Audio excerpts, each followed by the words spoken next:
I've never been fishing before, so this is my first time catching fish. You didn't eat that one?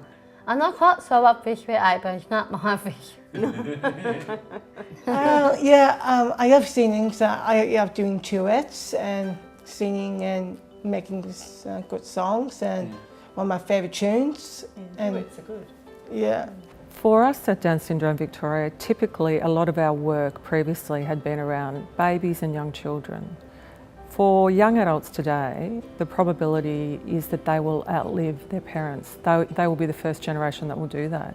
Down Syndrome Victoria decided that we should start a program for young adults with Down syndrome based on information that we'd had from families and young adults themselves wanting a social program that they could get involved in and spend some time together doing activities of their choosing.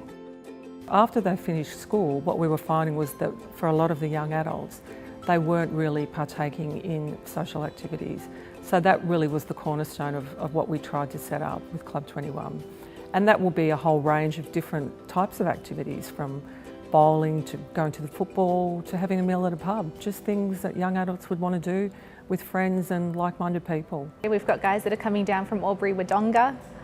There's guys that are coming from Melbourne as well. So just bringing all of these people together and our volunteers and going out as a big group. We are just another group hanging out on the weekend and doing everyday things. I love soccer. Soccer is my favourite sport.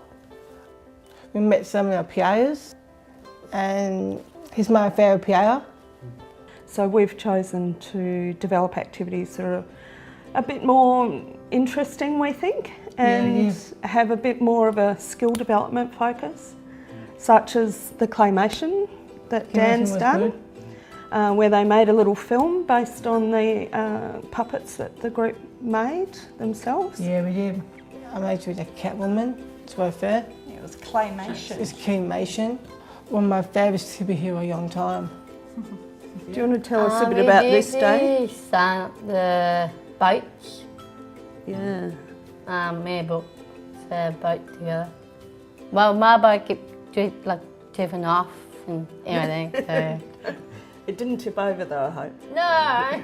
We were attending an Indigenous workshop and one of our members was extremely reserved and very shy and wasn't really engaging with the group.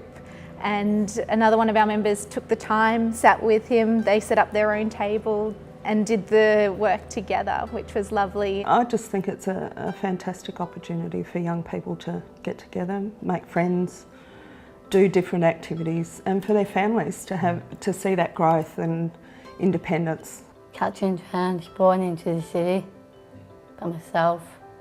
Why is that important to you, to catch the train? Well, I love to travel by myself. Yeah. With no help. We spend quite a bit of time with families, really encouraging them.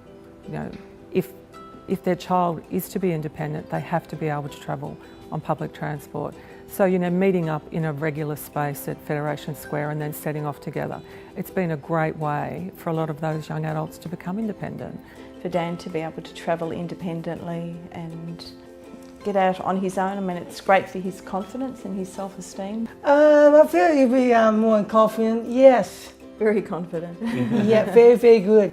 It gives the young people something else to talk about when they go home, so you know it expands those conversations in the home. It has benefits all round. The funding from the Sisters of Charity has enabled us to continue with this program. We don't receive recurrent funding for it, so it is a bit of a struggle for us to continue, but we made a commitment to it, and now we know how valuable and how much the participants and their families, the volunteers, and everyone who's involved in it, how much they look forward to it and enjoy the whole process, so we're committed to keeping it going. Daniel's got a lot out of being involved with Club 21, yeah, and hopefully in the future too.